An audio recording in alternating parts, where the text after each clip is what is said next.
إن الله وملائكته يصلون على النبي يا أيها الذين آمنوا صلوا عليه وسلموا تسليما. اللهم صل على سيدنا ومولانا محمد وعلى آل سيدنا ومولانا محمد وعلى آله وأصحابه وبارك وسلم كثيرا كثيرا. بسم الله الرحمن الرحيم. فأزلهما الشيطان عنها فأخرجهما مما كان فيه وقلنا اهبطوا بعضكم لبعض عدو وَلَكُمْ فِي الْأَرْضِ مُسْتَقَرٌّ وَمَتَاعٌ إِلَىٰ حِينٍ صدق اللہ العلی العظیم۔ اب اس کے لفظی معنی جو ہوئے وہ یہ ہیں کہ پس پھسلا دیا ان دونوں کو ابلیس نے اس سے، پس علیحدہ کر دیا ان کو اس سے کہ تھے وہ بیچ اس کے، اور کہا ہم نے اتر جاؤ، بعض تمہارے واسطے بعض کے دشمن ہیں، اور واسطے تمہارے بیچ زمین کے ٹھہرنا اور نفع پانا ہے طرف ایک وقت کے۔ یہ تو اس کے لفظی معنی ہوئے ایک بائی ایک۔ تفسیر میں جو لکھا جاتا وہ یہ ہے کہ تو شیطان نے اس سے انہیں لغزش دی اور جہاں رہتے تھے وہاں سے انہیں الگ کر دیا، اور ہم نے فرمایا نیچے اترو، آپس میں ایک تمہارا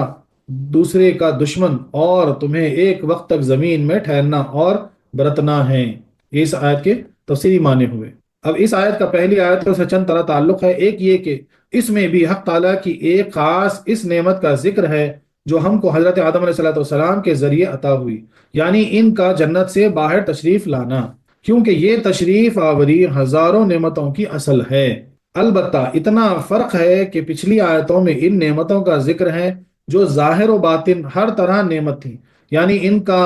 خلیفہ ہونا، مسجود ملائکہ بننا وغیرہ وغیرہ۔ اس آیت میں اس نعمت کا ذکر ہے جو بظاہر زحمت لگ رہی ہے لیکن حقیقت میں رحمت ہے۔ دوسرے یہ کہ پہلی آیتوں میں دائمی نعمتوں کا ذکر تھا، یعنی خلافت وغیرہ اور جنت کا داخلہ عارضی اور منقطع ہونے والی نعمت تھی جس کا اس سے پہلے ذکر ہوا۔ اب آیت میں اس عارضی نعمت کے ختم ہونے کے اسباب کا ذکر فرمایا جا رہا ہے۔ سبحان اللہ۔ یعنی دیکھو ہر چیز کو، اب جنت سے باہر نکل دینا مطلب ہم کیا سمجھتے معلوم ہے، نعمت کا زحمت ہوئی، لیکن اس زحمت میں بھی ہزار نعمتیں پوشیدہ تھی۔ اگر وہ نکالے نہ جاتے تو دنیا کہاں سے بستی، اگر وہ نکالے نہ جاتے تو اللہ تعالیٰ کی اتنی ساری صفتیں کہاں سے بحال ہوتی۔ فَأَزَلَّهُمَا الشَّيْطَانُ، ازل ذلت سے بنا ہے، اس کے چند معنی ہیں: دور ہو جانا، لے جانا، پھسل جانا۔ اس لیے مذل پھسلتی زمین کو کہتے ہیں کہ جس پر قدم نہ ٹھہریں۔ یہاں تینوں معنی بن سکتے ہیں، یعنی شیطان نے آدم و حوا کو لغزش دے دی، یا جنت سے دور کر دیا، یا وہ ان کو جنت سے لے گیا۔ بہرحال یہ لفظ بتا رہا ہے کہ حضرت آدم و حوا کو جو کچھ ہوا وہ خطاً ہوا، نہ کہ جان بوجھ کر۔ اگرچہ فاعل حقیقی تو رب تعالیٰ ہے، لیکن چونکہ ان واقعات کا شیطان سبب بنا اس لیے اس کی طرف نسبت کر دی گئی۔ یعنی اصل فعل حقیقی جو ہے وہ تو رب تعالیٰ ہے، لیکن کیونکہ شیطان کیا اس وجہ سے جو ہے نا اس کو شیطان کی طرف لے گیا۔ اب یہ اصل جو واقعہ لغزش کا ہوا وہ کیا تھا، اس کے اوپر جو ہے نا یہاں پہ ہے اس گفتگو کرتے ہیں۔ اس بہکانے کا واقعہ یہ ہوا کہ شیطان کے دل میں آدم علیہ السلام کی طرف سے سخت حسد پیدا ہو چکا تھا، اس لیے وہ ان کی فکر میں رہتا تھا ہمیشہ۔ ایک دفعہ موقع پا کر یا تو جنت میں خود پہنچا، یا اس لیے کہ اگرچہ وہ جنت سے نکالا جا چکا تھا مگر اب تک اس کا وہاں آنا جانا بند نہ ہوا تھا، اور یا اس طرح گیا کہ جنت میں مور اور سانپ نہایت خوبصورت جانور تھے، اور یہ دونوں آدم علیہ السلام کی خدمت کیا کرتے تھے۔ شیطان جنت کے دروازے کے باہر پہنچا، ادھر مور بھی دروازے جنت پر آیا ہوا تھا۔ شیطان اور مور نے آپس میں مشورہ کیا کہ کسی صورت سے آدم علیہ السلام کو دروازے جنت تک لے آنا چاہیے۔ ادھر شیطان نے سانپ سے مشورہ کیا کہ تو مجھ کو منہ میں لے کر جنت کی دیوار پر اس وقت پہنچا دینا جبکہ آدم علیہ السلام دروازے پر آ رہے ہوں۔ یہ تجویز طے ہونے کے بعد مور نے حضرت آدم علیہ السلام کے سامنے ناچنا شروع کیا۔ یہ دونوں حضرات رقص کے دیکھنے میں مشغول ہوئے۔ مور ناچتے ناچتے پیچھے ہٹنے لگا۔ یہ دونوں صاحب یعنی آدم علیہ السلام اور حوا علیہ السلام اس کی طرف آگے بڑھنے لگے، یہاں تک کہ مور ناچتا ہوا دروازہ جنت پر آ گیا، جس کے ساتھ ہی ساتھ یہ دونوں صاحب بھی وہاں پہنچ گئے۔ ادھر سانپ بھی تیار کھڑا تھا، شیطان کو فوراً اپنے منہ میں لے کر جنت کی دیوار تک پہنچ گیا۔ اس ترکیب سے شیطان آدم علیہ السلام کے سامنے آ گیا اور ان کو کچھ ان سے گفتگو کرنے کا موقع مل گیا، لہذا شیطان تو جنت سے باہر رہا، آدم علیہ السلام جنت کے اندر، پھر اس کی گفتگو ہوئی۔ تفسیر کبیر میں اس قصے پر کچھ جرا فرمائی گئی ہیں، مگر تفسیر عزیزی نے بلا جرا اس کو نقل فرمایا۔ کچھ بھی ہوا ہو، بہرحال شیطان ان کے روبرو پہنچ گیا اور جا کر عرض کیا کہ مجھ سے آپ کے حضور میں بڑی بے ادبی ہوئی کہ میں نے آپ کو سجدہ نہ کیا، جس کے سبب میں ملعون ہو گیا۔ اب میں چاہتا ہوں کہ اس گناہ کا کفارہ ادا کروں اور آپ کو ایسے مرتبے پر پہنچا دوں جس سے آپ مجھ پر راضی ہو جائیں اور آپ کو مجھ پر جو غصہ ہے وہ جاتا رہے۔ یعنی یہاں تک جو واقعہ بیان ہوا وہ یہ ہے کہ جو ہے نا، ہو سکتا ہے شیطان جنت میں گیا ہو یا نہیں گیا ہو سکتا جو ہے نا جنت کے باہر ہی کھڑا رہا، ہاں، لیکن مور اور سانپ جو ہے نا اس کے مددگار بنے، ان کو استعمال کر کے، جیسا کہ بولا کہ مور کو بولا کہ بھائی جاؤ تم کچھ بھی تجویز کر کے جو ہے نا دونوں حضرات کو جنت کے دروازے تک لے کر آؤ، سانپ کو بولا مجھے اپنے منہ میں لے لو اور دیوار پر چلے جانا تاکہ جب وہ آئیں تو ان کے سامنے مجھے لے کر جانا۔ تو مور گیا، اپنے پنکھ کھول کے ناچنے لگا، رقص کرنے لگا، تو وہ دیکھ کے جو ہے نا آدم علیہ السلام، ہمارے السلام دیکھتے رہے اور وہ ناچتے ناچتے پیچھے ہٹتا رہا، تو آپ کا اس کو دیکھتے دیکھتے وہ لوگ بھی آگے بڑھتے رہے، ہوتے ہوتے جنت کے دروازے تک آ گئے، اور اسی وقت سانپ جو ہے نا اپنا منہ کھول کے شیطان کو وہاں پہنچا دیا تاکہ بات چیت ہو سکے۔ اب اس واقعے میں کوئی اور تفسیر میں کچھ اور بھی ہے، اس پر جرا ہے، لیکن جو ہے نا جو زیادہ تر جو بولا جاتا ہے وہ یہ ہے۔ اکثر یہ بھی بولا جاتا ہے کہ جنت میں گیا تھا، لیکن علماء کرام فرماتے ہیں کہ جنت سے جب نکال دیا گیا تو جنت میں جا نہیں سکتا، مثال کے طور پر۔ بہرحال مسئلہ یہ ہے کہ وہ آدم علیہ السلام کے سامنے پہنچ گیا ہے، ہو سکتا ہے مور کے پیر پہ لپٹ کے جو ہے نا اندر گیا سانپ کے ذریعے سے، یا ہو سکتا ہے دروازے کے پاس اس کی گفتگو ہوئی۔ جیسے دروازے کے پاس آپ آئے تو گفتگو یہ ہو رہی ہے کہ بھائی میرے سے بہت بڑی خطا ہو گئی، میں آپ کے حسد میں پڑ گیا، بولے میں آپ کا ادب نہیں کیا، آپ کو سجدہ نہیں کیا، اس وجہ دیکھو میں ملعون ہو گیا، لیکن میں اب جو ہے نا ایک ایسی چیز آپ کو بتانا چاہ رہا ہوں جس سے جو ہے نا آپ بہت خوش ہو جائیں گے مجھ سے، میرے اوپر جو غصہ ہے نا وہ آپ کا جاتے رہے گا۔ ایسا کر کے گفتگو کرنے لگا، یہ کہہ کر بولا کہ آپ اپنی اس تعظیم و تکریم پر فریفتہ نہ ہو جائیں، کیونکہ آپ کو آخر کار موت آنے والی ہے۔ دیکھو کیا بولنے لگا، آپ کو آخر کار موت آنے والی، زیادہ خوش نہ ہو بولنے لگا، جس سے کہ تمام عیش و آرام ختم ہو جائیں گے۔ حضرت آدم علیہ السلام نے پوچھا کہ موت کیا چیز ہے، آپ کو پتہ نہیں تھا؟ شیطان مردہ جانور کی طرح ان کے سامنے پڑ گیا اور جانکنی کے وقت جو حالات ہوتی ہیں، ہاتھ پاؤں پٹکنا، روح کا نکلنا، تڑپنا وغیرہ، ان کو دکھا دیا۔ یہ دونوں حضرات اس حالت کو دیکھ کر ڈر گئے اور اس سے پوچھنے لگے کہ کیا اس موت سے بچنے کی کوئی تدبیر ہے؟ اس نے کہا کہ ہاں، قرآن کریم نے خود اس کا کلام نقل فرمایا کہ حل ادلکم علی شجرۃ الخلد والخلد وملک لا یبلا، یعنی میں تم کو ایسے درخت کا پتہ بتاتا ہوں کہ جو اسے کھا لے ہرگز نہ مرے اور اس کی بادشاہت بھی فنا نہ ہو۔ تو وہ کیا کیا کہ مردے جانور کی طرح پڑھ کے جو ہے نا پیر ہاتھ پٹک کے جو نزا کی تکلیف ہوتی ہے وہ ظاہر کر کے بولا کہ ایسی موت آپ کو آنے والی ہے، بولے خوش نہ ہو، ہمیشہ جو ہے نا آپ کی چلنے والی نہیں ہے، ایسا کر کے ڈرا دیا۔ تو آپ لوگ تو معصوم تھے، بولے کہ بھائی کیسا بچے ہیں سے، تو بولے کہ ہاں قرآن کریم بھی فرماتا ہے، قرآن میں بھی آیت موجود ہے، بولا کہ نہیں نہیں، وہ فلانے شجر کیا وہ جھاڑ سے کھائیں گے نا تو آپ کو موت نہیں آئے گی، ہمیشہ آپ رہ جاؤ گے۔ انہوں نے پوچھا وہ کون سا درخت ہے؟ اس نے وہی درخت بتایا جس سے ان صاحبوں کو منع فرمایا گیا تھا، فرمایا کہ یہ درخت تو سلطنت جانے کا سبب ہے، ہم کو حق تعالیٰ نے اس سے منع فرمایا ہے، اگر ہم یہ درخت سے کھا لیں تو اس کے عقاب میں آ جائیں گے، اگر یہ فائدہ مند ہوتا تو ہم کو اس کے پاس سے کیوں منع فرمایا جاتا؟ تو آدم علیہ السلام بولے کہ بھائی اللہ تعالیٰ نے آلریڈی اس سے منع کیے، بولے تم جو بتا رہے بولے اسے تو منع کیے، یہ تو سلطنت قائم رہنے کا نہیں، سلطنت جانے کا جاڑ ہے، بولے تم ہمیں کیوں بتا رہے؟ تو شیطان نے کہا ما نحکما ربکما ان هذه الشجرة الا ان تکونا ملکین او تکونا من الخالدین، یعنی رب تعالیٰ نے تم کو اس درخت سے اس لیے منع نہیں کیا ہے کہ اس سے تمہیں کچھ نقصان پہنچے گا، بلکہ اس لیے کہ تمہیں خلافت کے لیے پیدا کیا گیا، اور خلافت وہی کر سکتا ہے جو حق تعالیٰ کے ذکر کے علاوہ دوسری فکروں میں بھی مشغول رہے اور حق تعالیٰ سے کچھ دور بھی رہے، فرشتوں کی طرح صرف عابدوں اور رب سے بالکل قریب نہ ہو۔ اس درخت میں یہ تاثیر ہے کہ جو کوئی یہ کھا لیتا ہے وہ فرشتہ بن جاتا ہے، پھر اس سے خلافت کا بوجھ نہیں اٹھ سکتا۔ دیکھو بادشاہ بھی اسی شخص کو کہیں کا حکم حاکم بنا کر بھیجتا ہے جو بادشاہ کی دوری گواری کر سکے، نیز اس درخت کا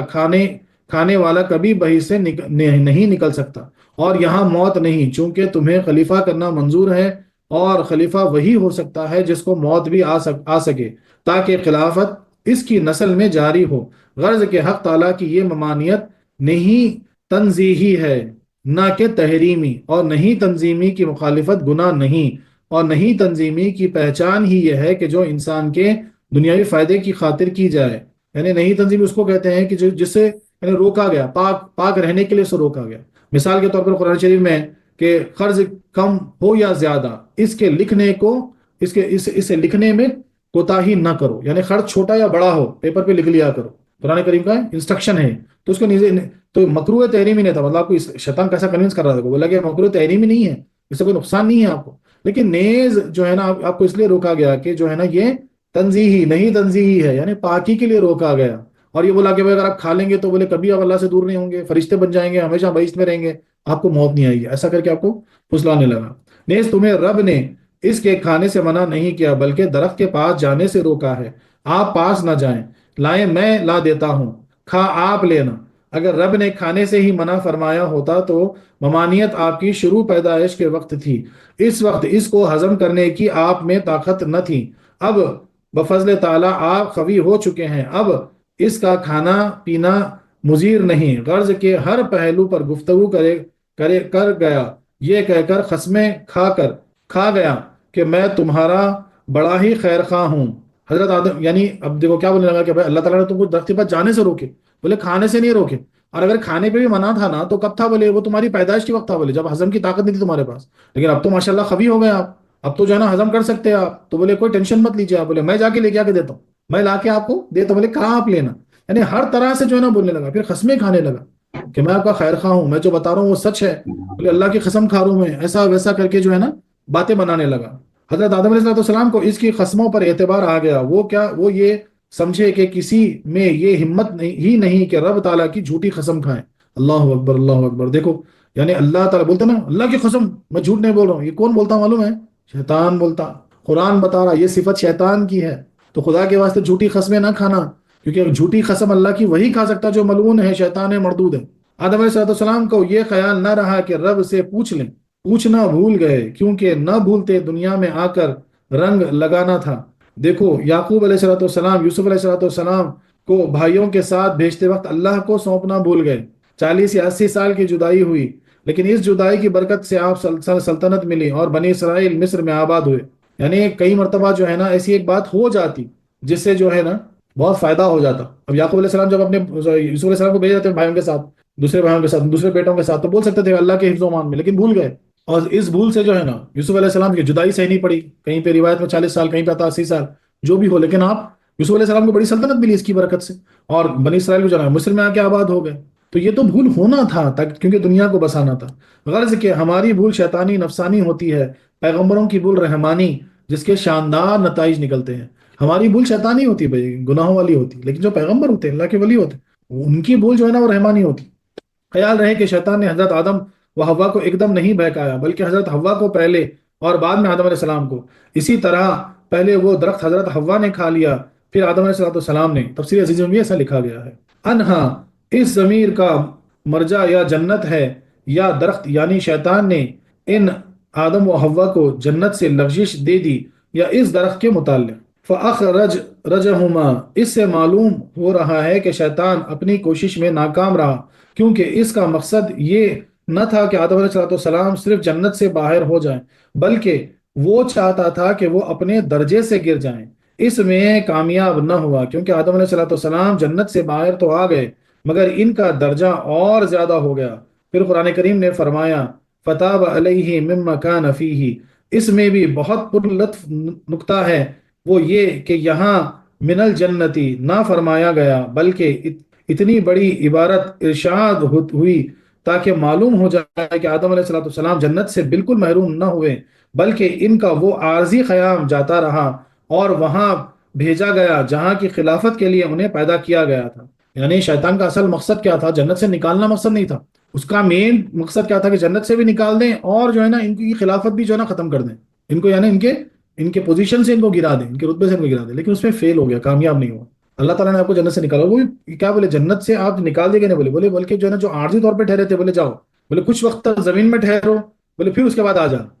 لہٰذا یہ شرعن کے لیے سبب خیر بنا۔ وَقُلْنَا اهْبِطُوا صیغہ جمع ہے جس کے معنی ہیں تم سب نیچے اتر جاؤ، یا تو اس میں خطاب آدم علیہ السلام کو اور ان کی ان اولاد کو ہے جو اس وقت ان کے پیٹ میں تھیں، حوا علیہ السلام کے پیٹ میں تھی، یعنی اے سارے انسانوں تم سب جنت میں سے اتر جاؤ، یا 5 چیزوں سے حضرت آدم علیہ السلام، حوا علیہ السلام اور شیطان اور مور اور سانپ، خیال رہے کہ ان سب کو اترنے کا یکساں حکم دیا گیا ہے، لیکن ان کی نوعیتیں میں بڑا فرق ہے۔ آدم علیہ السلام اتر کر اپنے دارالسلطنت یعنی زمین پر تشریف لائے یا اپنے جسمانی وطن میں آئے، کیونکہ ان کا جسم پاک زمین سے ہی بنا تھا۔ شیطان وغیرہ فساد برپا کرنے کے لیے پردیس میں آئے۔ یوں سمجھو کہ مسلمان کمانے کے لیے زمین میں بھیجے گئے اور کفار اپنی کمائی فنا کرنے کے لیے۔ سبحان اللہ، سبحان اللہ۔ یہ بھی خیال رہے کہ شیطان کا یہ نکلنا دوبارہ ہے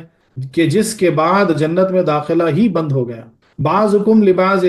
عدو، اس میں یا انسانوں سے خطاب ہے یا بعض انسان بعض کے دشمن ہیں، کافر مومن کے، بدبخت نیک بختوں کے، یعنی کفار جو ہے مسلمانوں کے ہمیشہ دشمن ہیں، اور جو بدکار ہے وہ نیکوکار کے دشمن ہیں، جاہل عالموں کے، فاسق فاجر لوگ دیندار لوگوں کے ہمیشہ دشمن رہیں گے۔ اور یا ان پانچوں سے خطاب ہے جو جنت سے باہر آئے، یعنی شیطان انسان کا دشمن اور انسان شیطان کا، اسی طرح سانپ انسان کا اور مور کا دشمن انسان اور مور سانپ کا۔ بعضکم اس لیے فرمایا کہ ان میں سے سب ایک دوسرے کے دشمن نہ ہوں گے، چنانچہ مرد و عورت آپس میں دشمن نہیں، اسی طرح مور اور سانپ اور شیطان آپس میں دشمن نہیں۔ نیز بعض انسان اپنی حماقت اور بے وقوفی سے سانپ یا شیطان سے محبت کر لیتے ہیں، وہ یعنی کچھ لوگ اس سے محبت کر لیتے ہیں، وہ اپنی بے وقوفی ہے۔ نیز مومنین آپس میں دوست ہیں اور کفار آپس میں، لہذا نہ تو تمام افراد ایک دوسرے کے دشمن، نہ تمام نوعین۔ وَلَكُمْ فِي الْأَرْضِ مُسْتَقَرٌّ، اس سے معلوم ہوا کہ سب کا ٹھہرنا زمین میں ہی ہے، بعض زمین کے اوپر جیسے زندہ انسان اور بعض زمین کے اندر جیسے جنات اور سانپ، اور اگر کچھ دیر کے لیے انسان یا مور درخت یا ہوا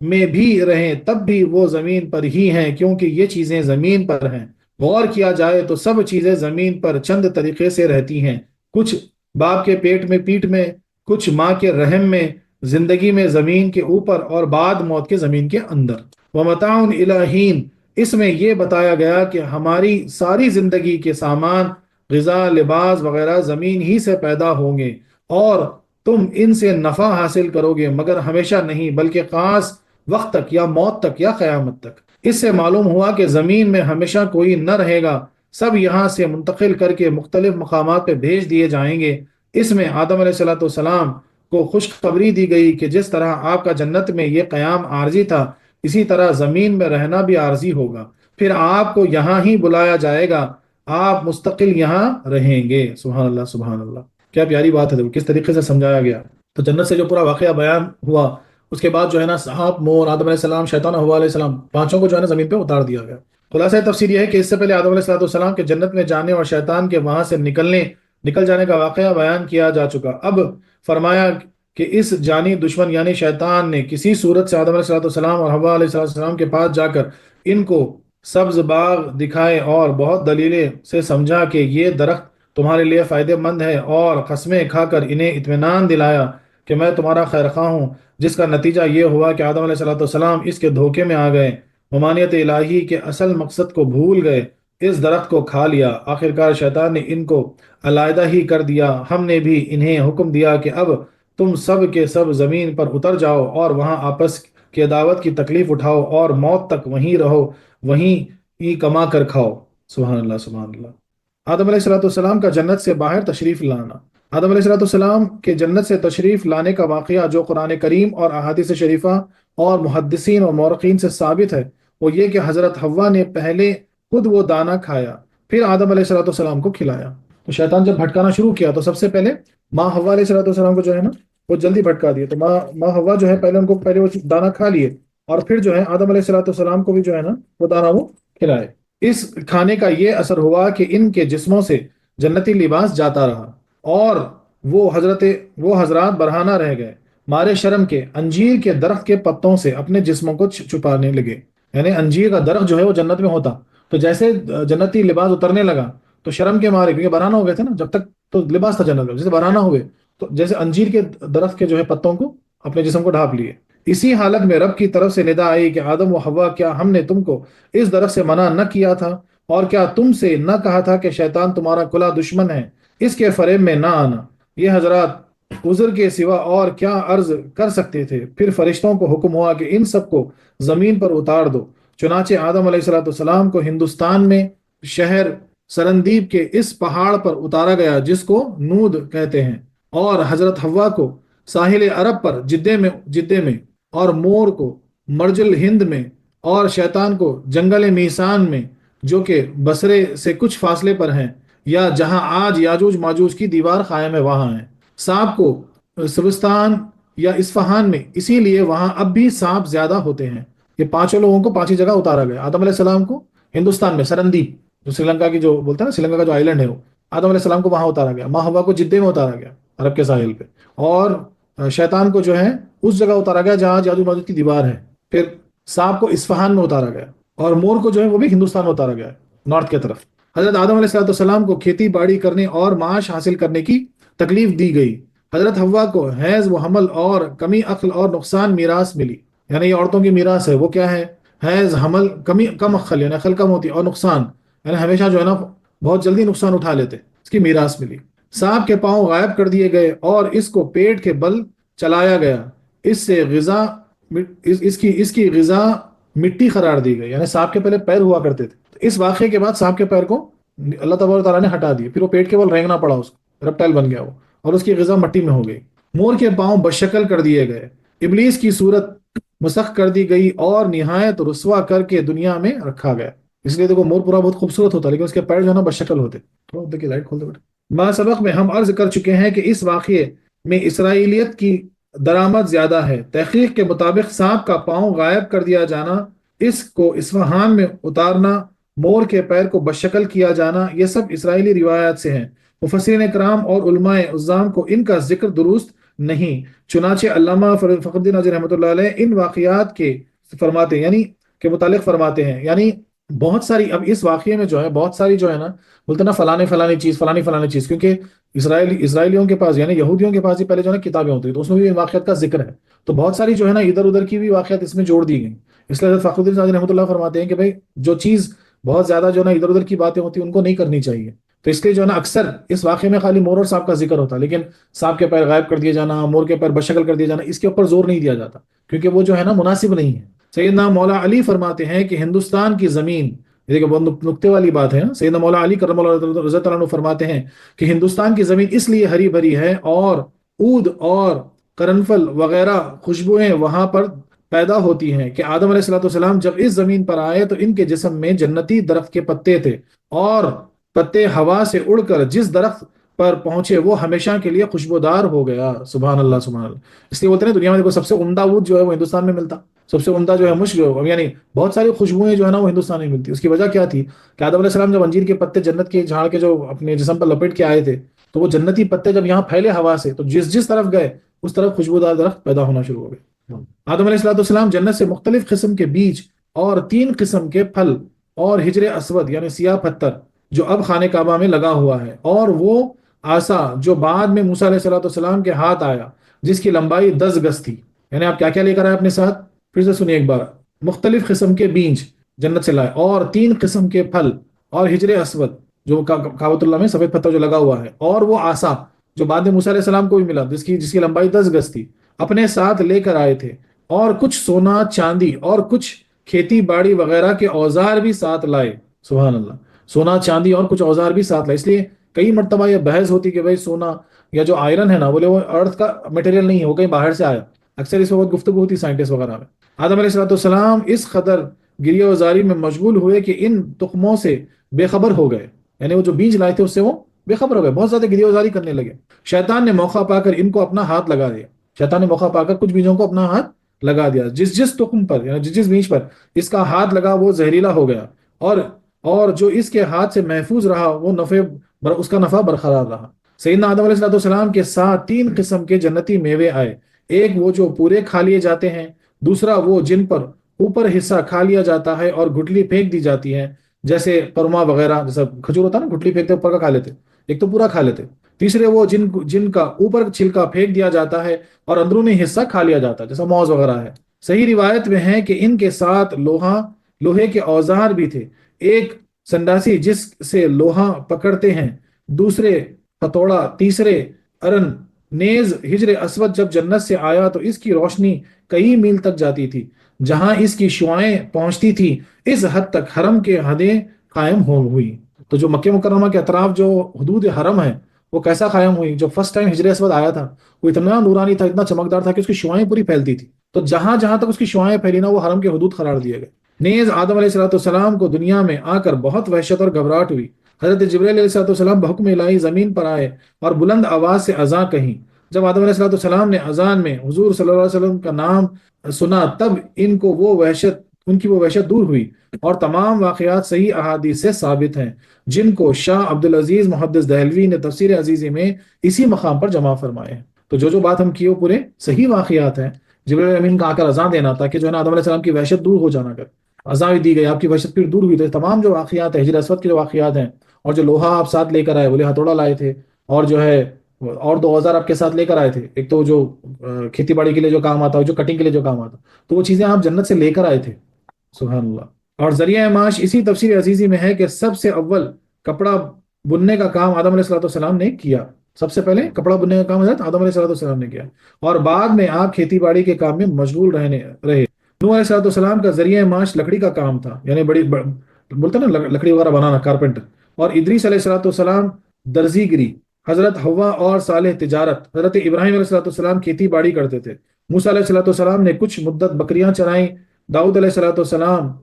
زرع بناتے تھے، سلیمان علیہ السلام اتنے بڑے بادشاہ ہو کر درختوں کے پتوں سے اور پنکھے اور نبیلیں، یعنی جو بیگ بولتے ہیں نا کپڑے کے جو بیگ وغیرہ بنا کر گزارا کرتے تھے۔ عیسیٰ علیہ السلام نے کوئی پیشہ اختیار نہ فرمایا بلکہ ہمیشہ سیر فرماتے تھے، اور فرماتے تھے کہ جس نے مجھے ناشتہ دیا ہے وہی مجھے شام کا کھانا بھی دے گا۔ اسی تفسیر عزیزی میں آیا ہے کہ آدم علیہ السلام نے ہمیشہ بارش کا پانی پیا، کنویں کا پانی کبھی نہ پیے، یعنی ہمیشہ بارش کا پانی پیتے تھے، کنویں کا پانی کبھی استعمال نہیں کیا۔ سب سے پہلے آدم علیہ السلام نے ہی چاندی سے روپیہ اور سونے سے اشرفیاں بنائی، یہ بھی روایت میں آتا ہے، سب سے پہلے آپ بنائے۔ اب لیکن یہاں پہ حضرت فخر الدین رازی رحمۃ اللہ علیہ فرماتے ہیں کہ ایک تنبیہ ہے کہ ہم عام انسان کو بولتے ہیں کہ لکڑی کا کام کرنے والے بڑی، بولے لوہے کا کام کرنے والے لوہار مثال کے طور پر، سونے کا کام کرنے والے بولے سنار، جو ناموں سے ہم پکارتے۔ یہاں پہ آپ کیا فرماتے ہیں کہ انبیاء کرام جو ہے ضرور کوئی پیشہ اپنائے اپنے یعنی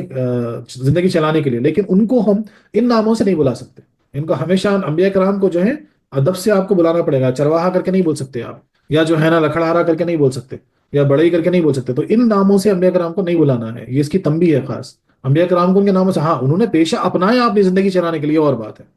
آدم علیہ السلام کی وفات، جب آدم علیہ السلام کا وقت آخر آیا، آپ کو جنتی میوے کھانے کی خواہش ہوئی، اپنے فرزندوں سے کہا کہ کعبہ معظمہ میں جاؤ اور وہاں دعا کرو کہ اللہ تعالیٰ میری یہ تمنا پوری کرے۔ جب آپ کا آخری وقت آیا تو آپ کو فیل ہوا کہ بھائی جنتی میوے کھانے کا شوق اٹھا، تو اپنے فرزند اپنے بیٹوں کو بلا کر بولتے کہ بھائی جاؤ مکہ مکرمہ میں جا کر جو ہے کعبے کے قریب بولے دعا کرو اللہ سے۔ انشاءاللہ جو ہے کعبۃ اللہ کے اوپر بھی جو ہے نا ایک بیان رکھیں گے، گفتگو رکھیں گے، تاکہ آپ کو سمجھ میں آئے کہ سب سے پہلا کعبہ جو بنایا گیا تھا وہ آدم علیہ السلام بنائے تھے دنیا میں، اسی جگہ جہاں آج کعبۃ اللہ موجود ہے، اور اس کی پوری ایک تفسیر، اس کی پوری ایک بیان ہے، بعد میں کریں گے۔ بعد میں پھر نوح علیہ السلام کے دور میں جو ہے وہ طوفان میں اس کی نشانیں مٹ گئی تھی، پھر ابراہیم علیہ السلام کو نشان بتائے گئے، پھر ابراہیم علیہ السلام بنائے۔ تو کعبۃ اللہ کی تعمیر بھی جو ہے نا یہ بہت سارے لوگوں نے کی، بہت سارے انبیاء کرام نے، کئی انبیاء جو ہے نا اس کی مرمت کی، کئی انبیاء اس کو یعنی بنائے مکمل، آدم علیہ السلام جیسا بنائے، پھر ابراہیم علیہ السلام کے، بیکاز نوح علیہ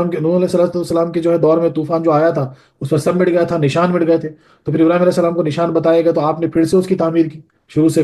پھر بعد میں جو ہے نا قریش کی تعمیر ہوئی، بہت سارے اس کے لمبے چوڑے واقعات ہیں، تو انشاءاللہ اس پہ گفتگو کریں گے۔ تو بہرکیف آدم علیہ السلام جو بنائے تھے آپ کے دور میں کعبے پہ چھت نہیں تھی، 4 دیوار بنائے تھے، 2 دروازے تھے، بس اندر ایک گڑھا کھودے تھے جہاں پہ اس کے تحفے وغیرہ رکھے جاتے تھے، ایسا تعمیر کیے تھے۔ تو بولے اپنے فرزندوں کو، بولے بھائی جاؤ جا کے وہاں دعا کرو کہ مجھے جو ہے نا جنتی میوے کھانے کی شوق یعنی خواہش ہو رہی۔ فرزندان آدم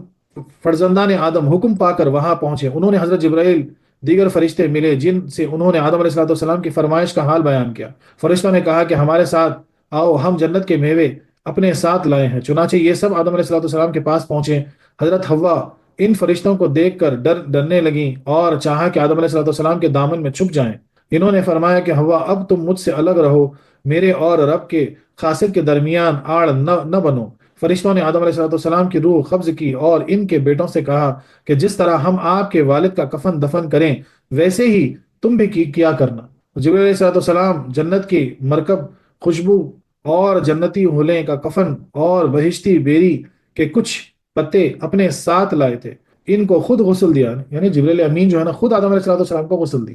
سبحان اللہ، اور کفن پہنایا اور خوشبو ملی، اور ملائکہ ان کا لاشا مبارک کعبے میں لائے اور ان پر سارے فرشتوں نے نماز جنازہ ادا کی، جس میں حضرت جبرائیل امام تھے اور باقی فرشتے مقتدی، اور اس نماز میں 4 تکبیریں کہیں جیسے کہ آج ہوتی ہیں، پھر مکہ معظمہ سے 3 میل فاصلے پر مقام منع میں لے گئے، جہاں کہ حاجی قربانی، یعنی مینا میں جو ہے جہاں حاجی قربانی کرتے ہیں، اور اسی جگہ حضرت ابراہیم علیہ السلام نے سیدنا اسماعیل علیہ السلام کی قربانی کی، وہاں مسجد خیف کے قریب بغلی قبر کھودی گئی اور ان کو دفن کر کے ان کی قبر کو اونٹ کے پیٹ کی طرح ڈھلوان بنایا۔ بعض روایت میں یہ بھی آیا ہے کہ ان کے لاش مبارک کو ان کے اولاد میں سے 150 آدمی خانہ کعبہ میں لائے، لہٰذا آدم علیہ السلام کی قبر مینا میں مسجد قیف کے پاس ہے، اور حضرت حوا کی قبر جدہ شریف میں۔ اسی طرح تفسیر عزیزی میں حضرت مجاہد سے روایت ہے۔ ان کے کچھ اور واقعات انشاءاللہ اگلی آیت میں بھی آئیں گے۔ اب یہاں پر ایک تنبیہ کہ حضرت آدم علیہ السلام کی قبر انور کہاں ہے، اس میں روایتی مختلف ہیں، کسی نے مسجد خیف کے پاس، کسی نے سرندیپ میں، کسی نے غار کبیر میں، کسی نے بیت المقدس میں لکھا ہے، اس لیے حمتی طور پر کسی مقام کا تعین مشکل ہے، یعنی ایگزیکٹلی کہاں ہے یہ بولنا مشکل ہے، مختلف اس کی روایتیں ہیں کہ آپ کی خبر کہاں پر ہے۔ یوں ہی حضرت حوا حضرت اللہ عنہ کی خبر کے متعلق بھی روایتیں مختلف ہیں، عوام میں صرف شہرت ہے کہ جدہ میں ہے، لیکن یہ یقینی نہیں ہے، بلکہ اعلیٰ حضرت امام احمد رضا قدس اللہ صلی اللہ علیہ فرماتے ہیں کہ جدہ میں جو لوگوں نے حضرت حوا رضی اللہ عنہا کا مزار کئی 100 ہاتھ کا بنا رکھا ہے، وہاں بھی نہ جاؤ کہ بے اصل ہے، یعنی آپ بھی فرماتے ہیں کہ وہ اصل نہیں ہے۔ تو حضرت آدم علیہ السلام کی قبر کے متعلق اور ماں حوا رضی اللہ عنہ کی خبر کے متعلق بھی جو ہے نا اختلاف ہے کہ کہاں پہ اصل ہے۔ اس آیت سے چند فائدے حاصل میں، ایک یہ کہ کوئی شخص اپنے سے شیطان کو دور نہ جانے اور نہ اپنے تقوی اور پرہیزگاری کا بھروسہ کرے۔ دیکھو اس نے ایک پیغمبر کو جنت میں پہنچ کر فریب دیا، اللہ اکبر۔ دیکھو غور کرنے والا نقطہ ہے بھائی، اپنے آپ کو جو ہے نا ہوشیار سمجھ ہی نہیں سکتے ہم، شیطان حالانکہ جنت میں جہاں سوچنا ہو، یعنی کہ ذہن و گمان بھی نہیں جا سکتا، وہاں جا کے وہ بھی کس کو بھٹکایا، انبیاء کرام کو بھٹکا دیا، ایک انبیاء کو بھٹکا دیا، اللہ اکبر۔ حالانکہ جنت جگہ محفوظ تھی اور آدم علیہ السلام معصوم، یعنی آپ معصوم تھے کیونکہ نبی معصوم ہوتے نا، اور جنت محفوظ جگہ تھی، ایسی جگہ بھی جا کے جو ہے نا دھوکہ دے دیا، ہر طرح حفاظت تھی، ہر معصوم، یعنی ہم معصوم بھی نہیں، دنیا جگہ محفوظ بھی نہیں، اللہ اکبر، ہم معصوم بھی نہیں ہے بے شک، اور دنیا محفوظ بھی نہیں ہے، پھر شیطان سے امن میں کیسے رہ سکتے ہیں؟ اس سے ہمیشہ کھٹکتے رہنا چاہیے، یعنی یہ ہمیشہ اس خیال کو دوڑاتے رہنا چاہیے کہ بھئی اتنا خطرناک دشمن جو ہے، جب آدم علیہ السلام کو جنت میں نہیں چھوڑا تو بولے ہمارا کیا ہے، ہم تو دنیا میں ہیں۔ دوسرے یہ کہ بڑے بڑوں کو عورتوں کے ذریعے پھانستا ہے، روایت میں ہے کہ عورتیں شیطان کی رسیاں ہیں، دیکھو سیدنا آدم علیہ السلام کو حضرت حوا کے ذریعے درخت کھلایا، اللہ اکبر۔ ایک روایت میں آتا ہے کہ عورتیں جو ہیں شیطان کی رسیاں ہیں، بڑے بڑوں کو جو ہے نا عورتوں کے ذریعے وہ پھانس لیتا۔ تیسرے یہ کہ خطا کی وجہ سے اللہ کی نعمتیں چھین لی جاتی ہیں۔ اب یہ دیکھو بہت بڑا نقطہ ہے، آپ کے ساتھ آپ کی زندگی میں جو بھی ہو رہا غور کرو اس پہ، اگر کوئی نعمت چھین لی گئی تو کوئی خطا سرزد ہوئی، اللہ اکبر۔ سیدنا آدم اس میں کرنا کیا رہتا؟ کثرت سے استغفار کرنا رہتا، کثرت سے اللہ کا شکر بجا لانا رہتا۔ سیدنا آدم علیہ السلام کی ایک خطا سے جنت کی ساری نعمتیں دور ہو گئی، یعنی ایک خطا تھی آپ، جنت کی ساری نعمتیں ہٹا لی گئی۔ پہلے بولا گیا تھا بولے جنت میں رہو، جہاں چاہے جاؤ، جو چاہے کھاؤ، اور وہ سب ہٹا دی گئی۔ چوتھا یہ کہ اگرچہ ساری چیزیں رب ہی کی طرف سے ہیں، لیکن ادب یہ ہے کہ برائیوں کو اپنے یا شیطان کی طرف نسبت کریں اور بھلائیوں کو رب کی طرف۔ دیکھو آدم علیہ السلام کے جنت سے علیحدہ ہونے کو شیطان کی طرف نسبت دی گئی، خود آدم علیہ السلام نے اپنی خطا کو اپنی طرف نسبت دی کہ عرض کیا ربنا ظلمنا انفسنا، ہاں شیطان نے کہا اغویتنی، یعنی خدایا تو نے مجھے گمراہ کر دیا، اللہ اکبر، اس لیے وہ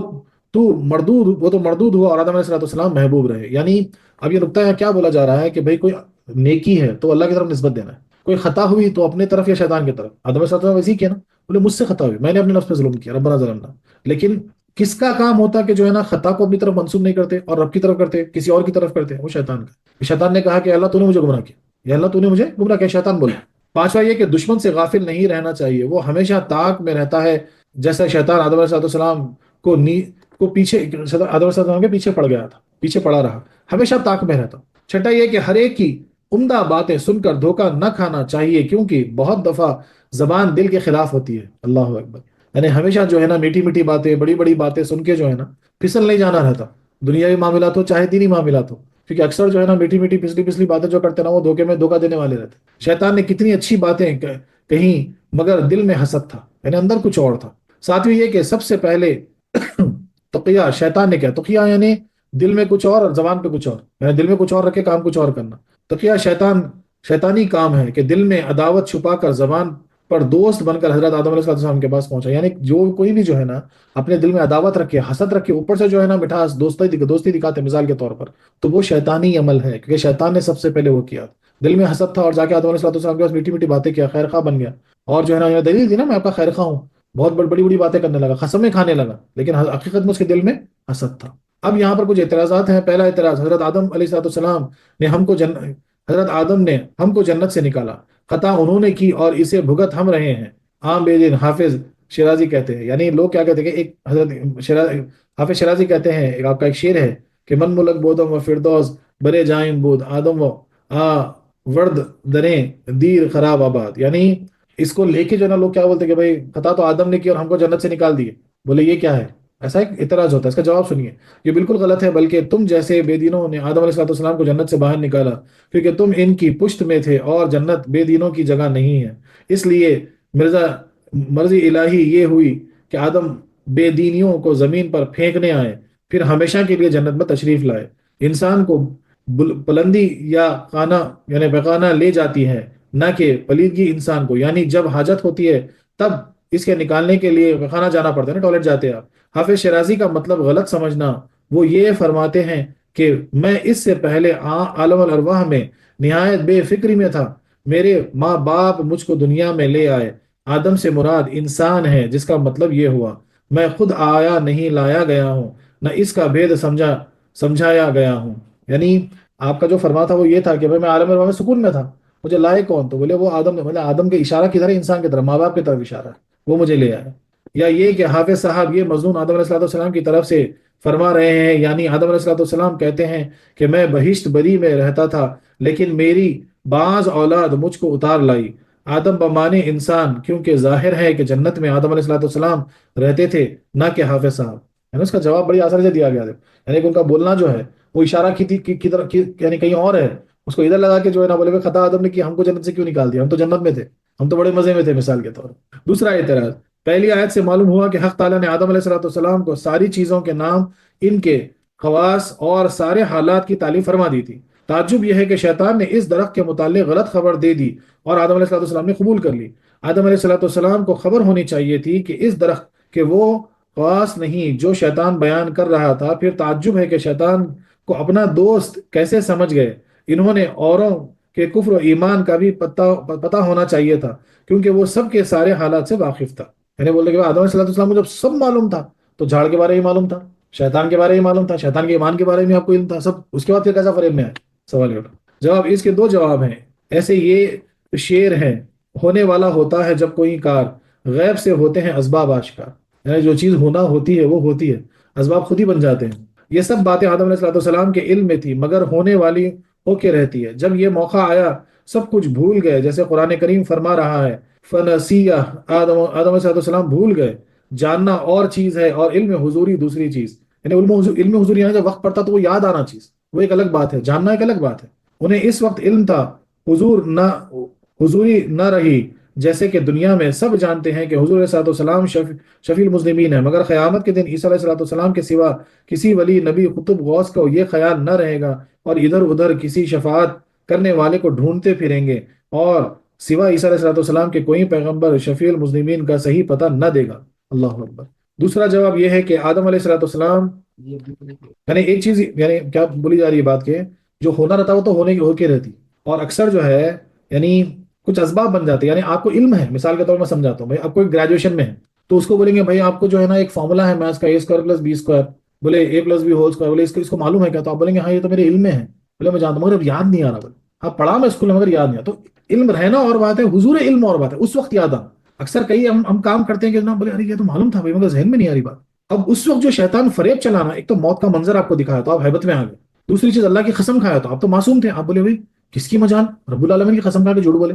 تو اس وقت وہ بھول گیا۔ اس لیے قرآن کیا فرماتا ہے کہ آدم علیہ السلام بھول گئے، اس وجہ سے واقعہ پیش آیا۔ ویسے ہی ہوگا کہ آخرت میں جو ہے نا سب لوگ بڑے بڑے جو ہے نا ولی، بڑے بڑے لوگ جو ہے نا ادھر وحشت میں ڈھونڈتے پھریں گے کہ کوئی تو ہمیں اللہ تعالیٰ کی بارگاہ میں ہماری شفاعت کرے، سوائے عیسیٰ علیہ السلام کے۔ عیسیٰ علیہ السلام جو ہے نا نبی کریم صلی اللہ علیہ وسلم کا پتہ جانیں گے اور بتائیں گے، اور آپ ہی ہوں گے جو بتائیں گے سب، بولے بھائی شفیع المسلمین جو ہے نا ان کا پتہ یہ ہے۔ دوسرا جواب یہ کہ آدم علیہ السلام کو جس طرح اور سب باتیں معلوم تھی، ایسے ہی اپنا یہ سارا واقعہ بھی معلوم تھا کہ ایسا ہو کر رہے گا، اس لیے شیطان سے بہت جرح نہ کی۔ حضرت امام حسین رضی اللہ عنہ جب کربلا کی طرف روانہ ہوئے تو لوگوں نے ڈرا کر روکنا چاہا تو فرمایا کہ میں خود نہیں جا رہا ہوں، مجھے کوئی لے جا رہا ہے۔ اللہ اکبر! یعنی آپ کو پتا تھا کہ جو ہے نا آپ کو جانا ہے، آپ کو شہید ہونا ہے، پھر بھی آپ گئے۔ تو اسی طرح آدم علیہ السلام کو بھی پتا تھا کیا ہونے والا ہے، اللہ تعالیٰ نے علم دیا تھا، لیکن اس لیے اسے زیادہ جرا نہیں کیا۔ صاحب اسرار حضرت مرزا مرد الہی پا کر دانستہ کو نادانستہ بنا دیتے ہیں، اس کی بہت سی مثالیں مل سکتی ہیں۔ تیسرا اعتراض آدم علیہ السلام سے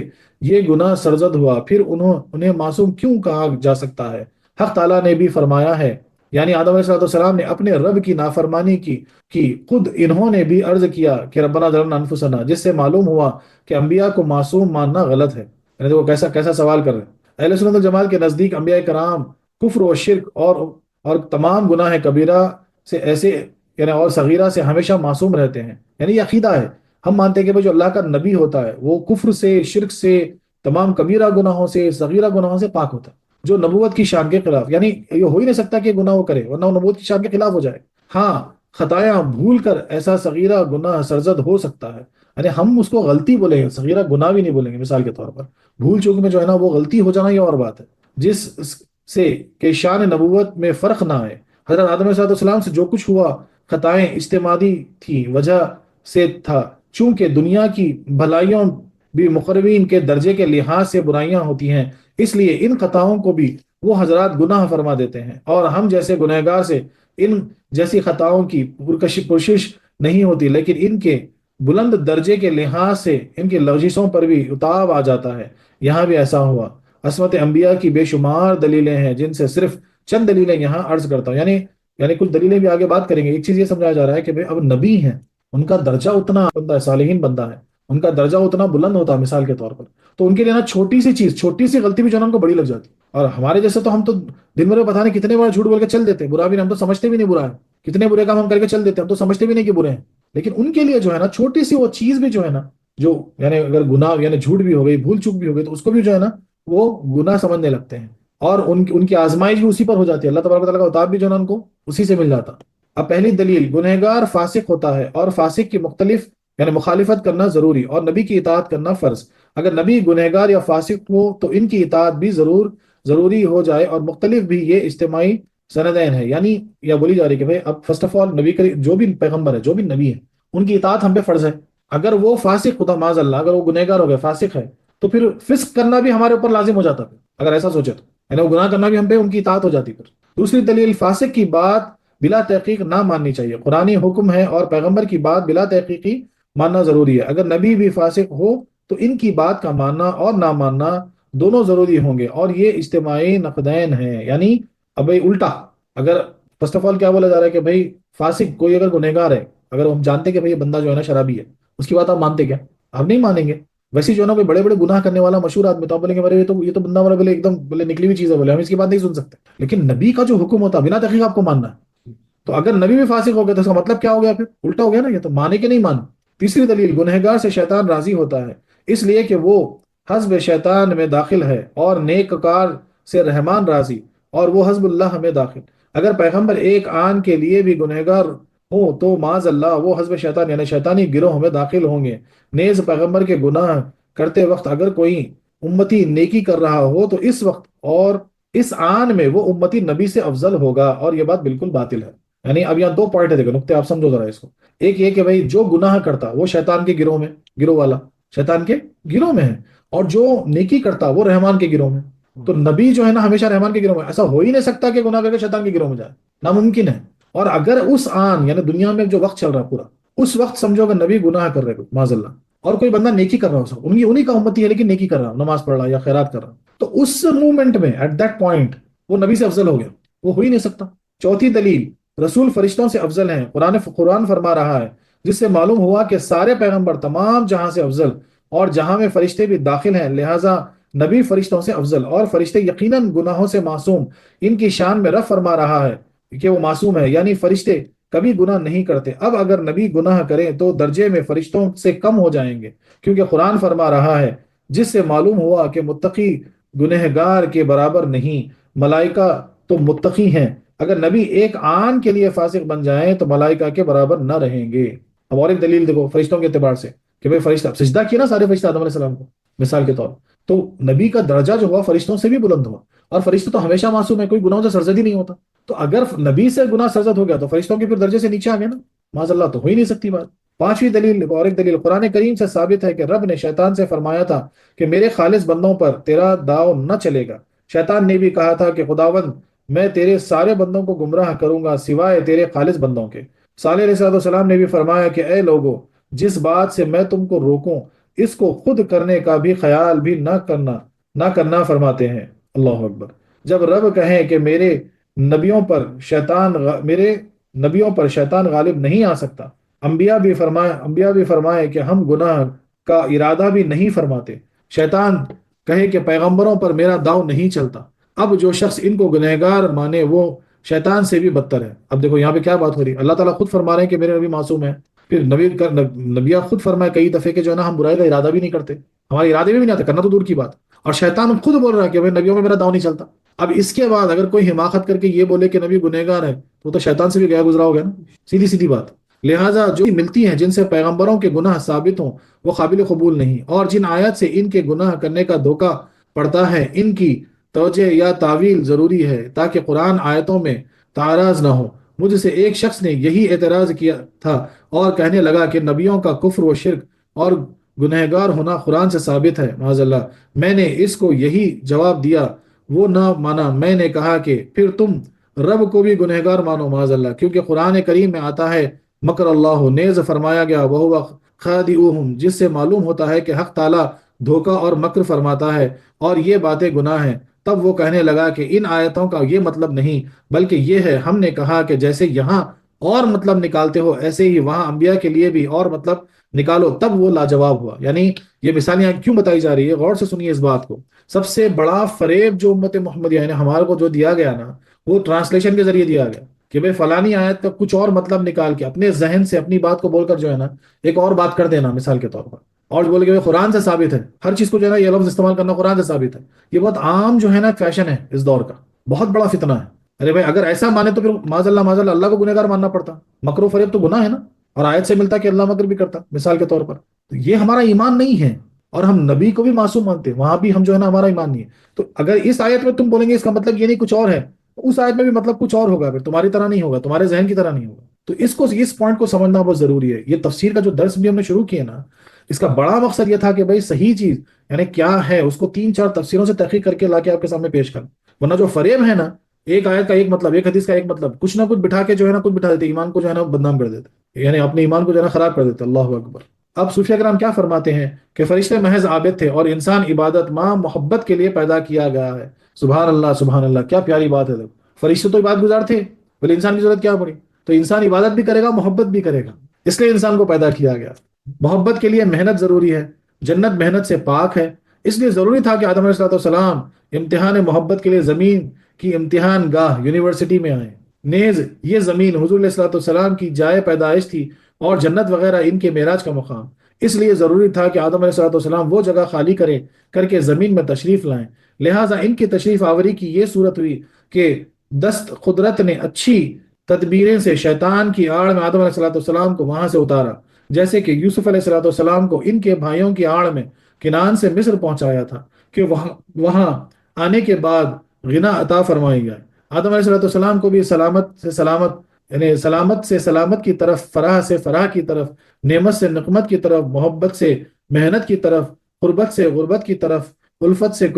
کیفیت کی طرف، وصلت سے فرقت کی طرف منتقل کیا گیا۔ سبحان اللہ، کیا پیارا انداز ہے، دیکھو سبحان اللہ سبحان اللہ۔ اگر وہ نہ آتے تو پھر یہ جائے جو نا آزمائش کا میدان کہاں سچتا، ہاں یہ محبتیں کے داستانیں کہاں لکھی جاتی، یہ عشق کے جو ہے نا نظارے کہاں دیکھے، کرشمے کہاں دیکھنے کو ملتے۔ تو یہ سب اللہ کی مرضی سے ہوا، اللہ تعالیٰ نے وہ چھوٹ دی اس کو شیطان کو کہ وہ کر سکے، اور اس وجہ سے جو ہے نا یہ پورا میدان سج گیا۔ بالکل ویسے جیسے یوسف علیہ السلام کو جو ہے نا اپنے بھائیوں کی آڑ میں نکالے وہاں سے، کنان سے، اور جو ہے نا مصر پہنچا دیا، مصر کا بادشاہ بنا دیا اللہ تعالیٰ. تو اس میں کچھ نہ کچھ حکمت پوشیدہ ہوتی. ان کو جنت میں ہر چیز سے انس تھا. محبوب یہ کب چاہتا ہے کہ میرا حبیب کسی اور کو بھی چاہے. اللہ اللہ، اللہ اکبر، اللہ اکبر. کیا پیاری بات ہے، دیکھو غور کرو. یعنی جنت کے وہ نظارے، جنت کے وہ عیش و آرام، جنت کے وہ میوے، جنت کی ساری چیزوں سے جو ہے نا آدم علیہ السلام کو محبت ہو گئی تھی. اور بولے جب محبوب ہوتا، اللہ تو چاہتا ہے کہ تم صرف مجھے چاہے. اس کو کہاں گوارا تھا یہ سب. اللہ اکبر. غور کیجئے اس بات کو ذرا غور سے، یعنی بہت گہرائی سے اس کو سوچئے کہ اللہ تبارک و تعالیٰ جس کو ہم کہتے ہیں کہ ہم سب سے زیادہ کس کو چاہتے ہیں، تو آپ بلا واسطہ بولے کہ اللہ کو چاہتے ہیں.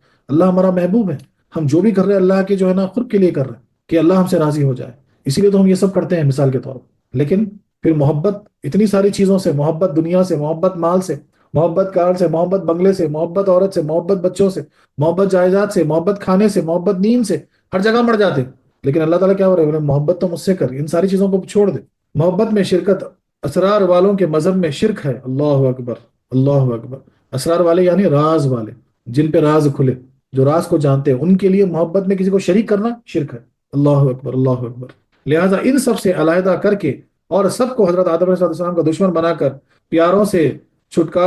یعنی چھڑا کر چلہ کشی کے لیے گوشہ زمین میں بھیجا گیا، اور فرمایا گیا اپنے اس چلے کو پورا کر کے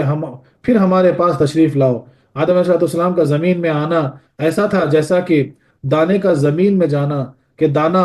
مالک کے گھر سے نکل کر غربت کے جنگل میں جاتا ہے، وہاں بارش و دھوپ کی سختیاں برداشت کر کے ہرا بھرا کھیت بنتا ہے، پھر پھل بن کر اور بوسے دیتا ہے، بودے سے دور کر کے مالک کے گھر لوٹ آتا ہے. سبحان اللہ، کیا پیاری بات ہے. دیکھو یعنی بیج ایسا ہی جیسا بیج پھینکتے زمین میں آپ مالک گھر سے دور، اب پھر وہ ساری سختیاں سہ کر درخت بنتا، پھر پھل آتے اور پھر پھل توڑ کے آپ گھر لے کے آتے. سبحان اللہ. آدم علیہ السلام کو زمین کی کھیتی میں بھیجا گیا، اطاعت کے پانی سے سیراب کیا گیا، جس سے کہ عبادت کی شاخیں نکلیں، اور اسی میں شریعت، حقیقت، طریقت، معرفت کے پھل لگے. کفار جو بھوسا کے مثل تھے علیحدہ چھانٹ دیے گئے، اور وہ دانہ اپنے ساتھ بہت سے دانوں کو لے کر جہاں سے آیا تھا وہیں گیا. سبحان اللہ. تو جو دانہ جنت سے نکلا تھا، جہاں سے آیا تھا وہیں وہ دانہ لے کر چلا گیا. سبحان اللہ، سبحان اللہ. وآخر دعوانا أن الحمد لله رب العالمين.